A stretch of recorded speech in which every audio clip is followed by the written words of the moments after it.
शतकातली संपूर्ण महाराष्ट्रामध्ये 4 बादशाह्या राज्य करत होत्या.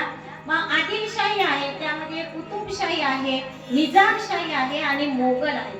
हे 4ही बादशाह्यांचं महाराष्ट्रामध्ये राज्य होतं आणि महाराष्ट्र अक्षरशः त्यांच्या घोड्याच्या तापाखाली चिरडला जात होता. आणि आता मात्र अशी आवश्यकता होती की जिजाऊंना सुद्धा असं वाटायचं की हे सगळं जे काही आहे ते बदललं पाहिजे, कुठेतरी हे थांबलं पाहिजे.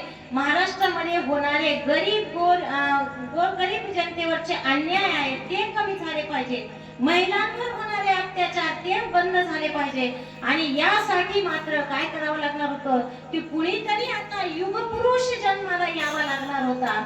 आणि शेवटी तो दिवस उगवला आणि 19 फेब्रुवारी 1630 रोजी छत्रपती शिवरायांचा जन्म झाला. माझ्या जिजाऊची पुण्याई कशी आली हो फळाला, माझ्या जिजाऊची पुण्याई कशी आली हो फळाला. तो बापाचा बाप वाघ शिवबा जन्माला, तो बापाचा बाप वाघ शिवबा